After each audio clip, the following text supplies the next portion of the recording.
बोलो शनिदेव भगवान की जय। नमस्कार दोस्तों, स्वागत है आपका मेरे YouTube चैनल आर के भक्ति में। भक्तों, आज हम आपको शनिवार व्रत की कथा सुनाएंगे, जिसमें कि राजा विक्रमादित्य की कहानी का वर्णन है।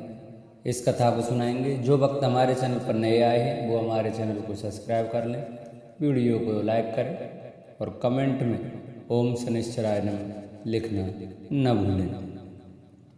आइए कथा को प्रारंभ करते हैं। एक समय में स्वर्गलोक में सबसे बड़ा कौन के प्रश्न पर 9 ग्रहों में वाद विवाद हो गया। यह विवाद इतना बड़ा कि आपस में भयंकर युद्ध की स्थिति बन गई। निर्णय के लिए सभी देवता देवराज इंद्र के पास पहुंचे और बोले, हे देवराज, आपको निर्णय करना होगा कि हम में से सबसे बड़ा कौन है। देवताओं का प्रश्न सुन इंद्र उलझन में पड़ गए। फिर उन्होंने सभी को पृथ्वी लोक में उज्जैनी नगरी में राजा विक्रमादित्य के पास चलने का सुझाव दिया। उज्जैनी पहुंचकर जब देवताओं ने अपना प्रश्न राजा विक्रमादित्य से पूछा तो वह भी कुछ देर के लिए परेशान हो उठे, क्योंकि सभी देवता अपनी अपनी शक्तियों के कारण महान थे। किसी को भी छोटा या बड़ा कह देने से उनके क्रोध के प्रकोप से भयंकर हानि पहुंच सकती थी। अचानक राजा विक्रमादित्य को एक उपाय सूझा और उन्होंने विभिन्न धातुओं सोना, चांदी, कांसा, तांबा, सीसा, रांगा, जस्ता, अब्रक व लोहे के 9 आसन बनवाए। धातुओं के गुणों के अनुसार सभी आसनों को एक दूसरे के पीछे रखवा कर उन्होंने सभी देवताओं को अपने अपने सिंहासन पर बैठने को कहा। देवताओं को बैठने के बाद राजा विक्रमादित्य ने कहा, आपका निर्णय तो स्वयं हो गया। जो सबसे पहले सिंहासन पर विराजमान वही सबसे बड़ा। राजा विक्रमादित्य के निर्णय को सुनकर शनि देवता ने सबसे पीछे आसन पर बैठने के कारण अपने को छोटा जानकर क्रोधित होकर कहा, हे राजन, तुमने मुझे सबसे पीछे बैठाकर मेरा अपमान किया है। तुम मेरी शक्तियों से परिचित नहीं हो। मैं तुम्हारा सर्वनाश कर दूंगा।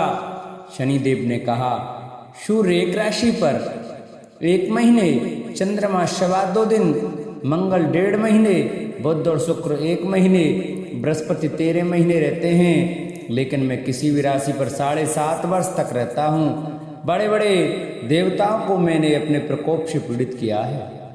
अब तू भी मेरे प्रकोप से नहीं बच सकेगा। इसके बाद अन्य ग्रहों के देवता तो प्रसन्नता के साथ चले गए, परंतु शनिदेव बड़े क्रोध के साथ वहां से विदा हुए। विक्रमादित्य से बदला लेने के लिए एक दिन शनिदेव ने घोड़े के व्यापारी का रूप धारण किया और बहुत से घोड़ों के साथ उज्जैनी नगरी पहुंचे।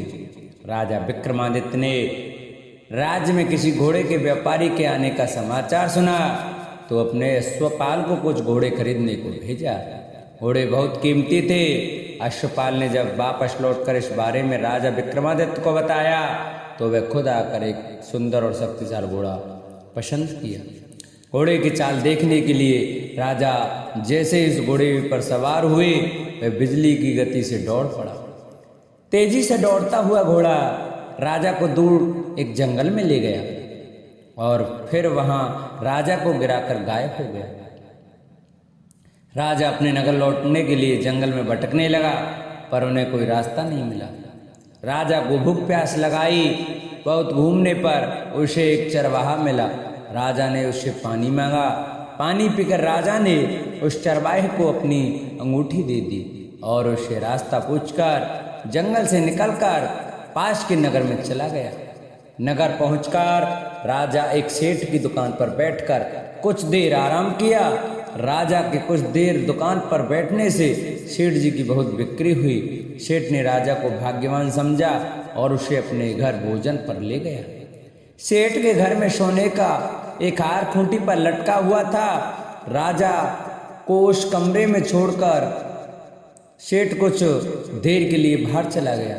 तभी एक आश्चर्य घटना घटी। राजा के देखते देखते सोने के उस हार को खूंटी निगल गई। सेठ ने जब हार गायब देखा तो उसने चोरी का संदेह राजा पर किया और अपने नौकरों से कहा कि इस परदेशी को रस्सियों से बांधकर नगर के राजा के पास ले चलो। राजा ने विक्रमादित्य से हार के बारे में पूछा तो उसने बताया कि खूंटी ने हार को निगल लिया है। इस पर राजा क्रोधित होकर चोरी करने के अपराध में विक्रमादित्य के हाथ पांव काटने का आदेश दे दिया। सैनिकों ने राजा विक्रमादित्य के हाथ पांव काटकर उसे सड़क पर छोड़ दिया। कुछ दिन के बाद एक तेली उसे उठाकर अपने घर ले गया और उसे कोलू पर बैठा दिया। राजा आवाज देकर बैलों को हाँकता रहता। इस तरह तेली का बैल चलता रहा और राजा का भोजन मिलता रहा। शनि के प्रकोप की 7.5 पूरी होने पर वर्षा ऋतु प्रारंभ हुई। एक रात विक्रमादित्य मेघमल्हार गा रहा था, तभी नगर की राजकुमारी मोहिनी रथ पर सवार होकर उस घर के पास से गुजरी। उसने मल्हार सुना तो उसे अच्छा लगा और दासी को भेजकर गाने वाले को बुला लाने को कहा। दासी लौटकर राजकुमारी को अपंग राजा के बारे में सब कुछ बता दिया। राजकुमारी उसके मेघमल्हार से बहुत मोहित हुई और सब कुछ जानते हुए भी उसने अपंग राजा से विवाह करने का निश्चय किया। राजकुमारी ने अपने माता पिता से जब यह बात कही तो वह हैरान रह गए। उन्होंने उसे बहुत समझाया पर राजकुमारी ने अपनी जिद नहीं छोड़ी और प्राण त्याग देने का निश्चय कर लिया।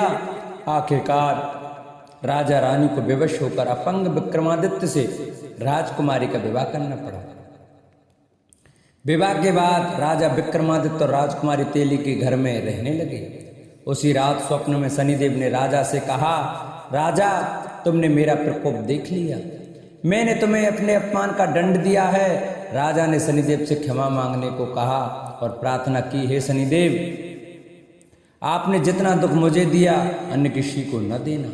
शनिदेव ने कहा, राजन मैं तुम्हारी प्रार्थना स्वीकार करता हूँ। जो कोई स्त्री पुरुष मेरी पूजा करेगा, शनिवार को व्रत करके मेरी व्रत कथा सुनेगा, उस पर मेरी अनुकंपा बनी रहेगी। प्रातःकाल राजा विक्रमादित्य की नींद खुली तो अपने हाथ पांव देखकर राजा को बहुत खुशी हुई। उसने मन ही मन शनिदेव को प्रणाम किया।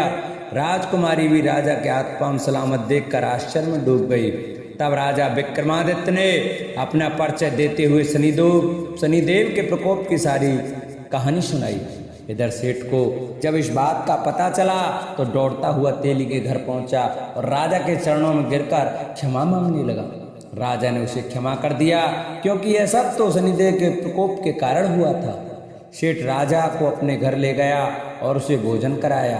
भोजन करते समय वहाँ एक आश्चर्य घटना घटी। सबके देखते देखते इस खूंटी ने हार उगल दिया।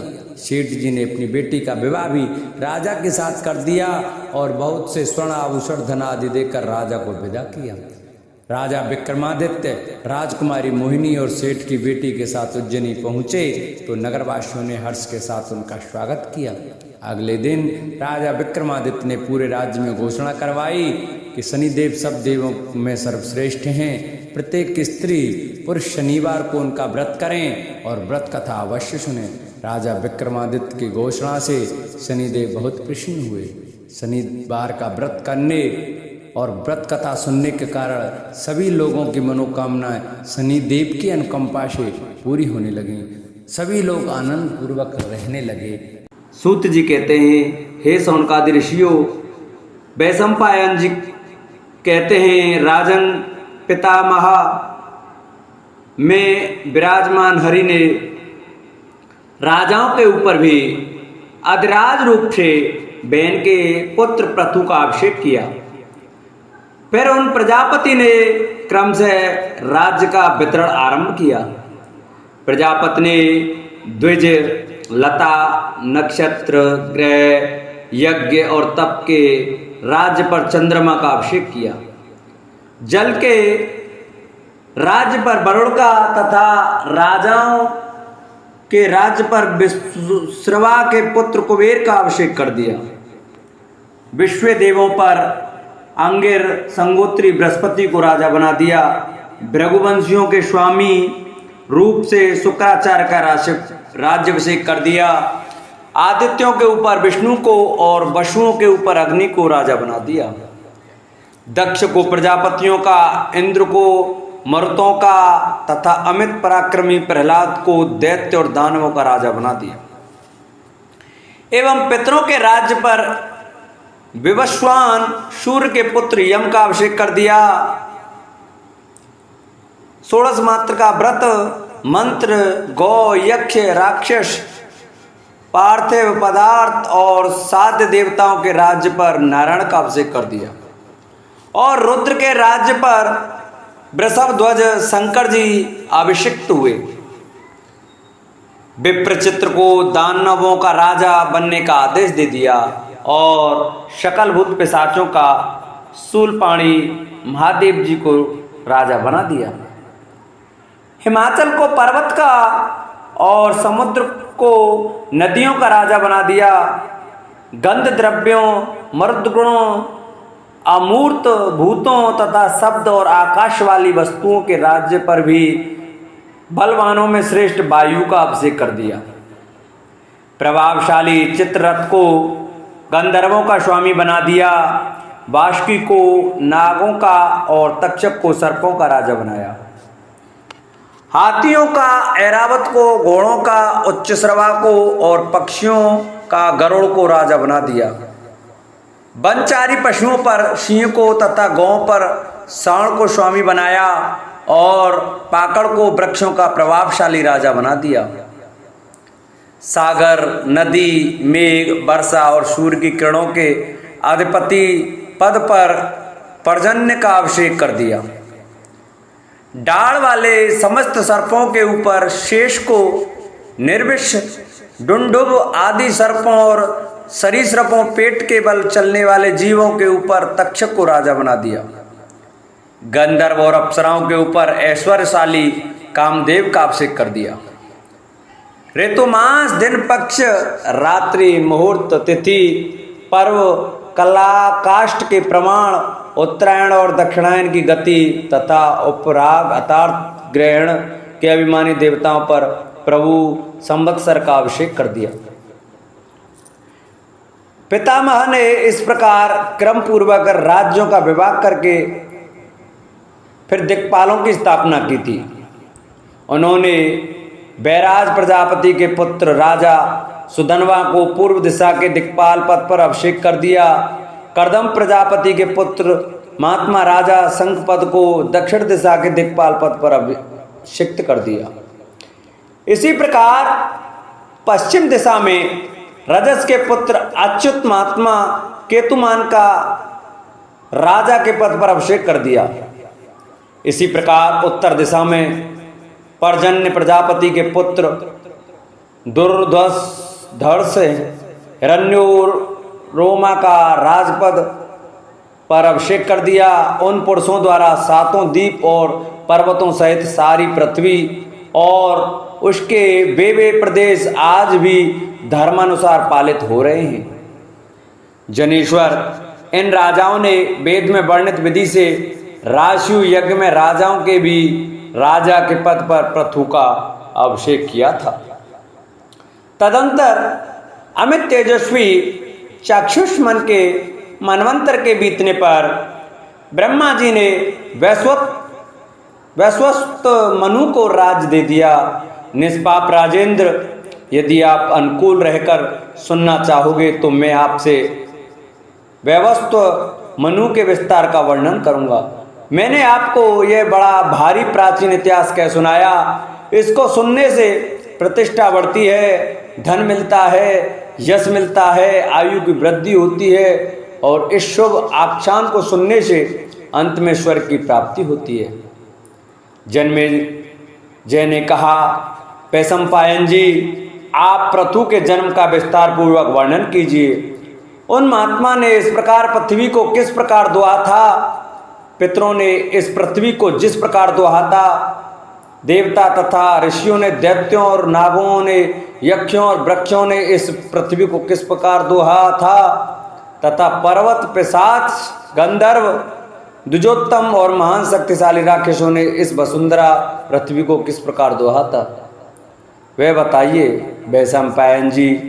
इन सब के पास कैसे कैसे पात्र थे, कैसे कैसे बछड़े थे, कैसा कैसा दूध दुहा गया था और कौन कौन दुहने वाले थे, इन सब का क्रम पूर्वक वर्णन कीजिए।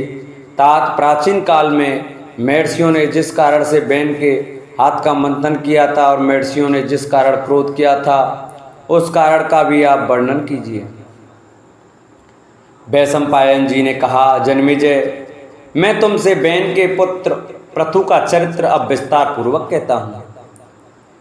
इस चरित्र को एकाग्र और सावधान होकर सुनो। राजन, जिसका मन तुच्छ हो, जो अपवित्र हो, जो कुशिष्य हो और जो व्रत न करता हो तथा जो कृतघ्न हो एवं जो संसार का अहित करने वाला हो, उससे इस चरित्र का वर्णन नहीं करना चाहिए। राजन, यह स्वर्ग, यश, आयु तथा धर्म की प्राप्ति कराने वाला और वेद के समान है। ऋषियों ने इस रहस्य का वर्णन किया है, इसे तुम यथार्थ रीत से सुनो।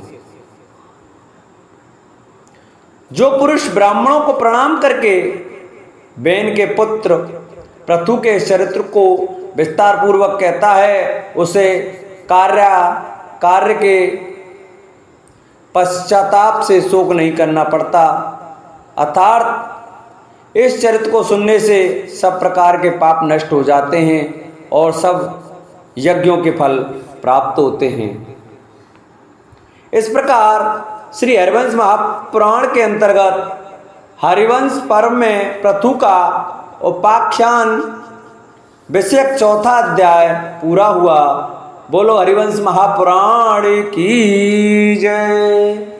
जिन भक्तों को हमारी कथा अच्छी लगी हो, वो हमारी कथा को ज़्यादा से ज़्यादा शेयर करें, जिससे कि और भी भक्त हमारी इस कथा को सुन सकें। और जिन माता बहनों के पुत्र नहीं हो रहे, वो माता बहनें अगर हमारी इस कथा को अवश्य सुनेंगी तो उन्हें पुत्र की प्राप्ति जरूर होगी, क्योंकि ये हरिवंश महापुराण सुनने मात्र से पुत्र की प्राप्ति होती है और मनोकामना पूरी होती है। तो भक्तों, जिन भक्तों को हमारी ये वीडियो अच्छी लगी हो, वो हमारी वीडियो को लाइक करें। जो नए आए हों, वो हमारे चैनल को सब्सक्राइब करें और कमेंट में ओम नमो भगवते वासुदेवाय, ओम नमः शिवाय लिखना न भूलें। बोलो हरिवंश महापुराण की जय।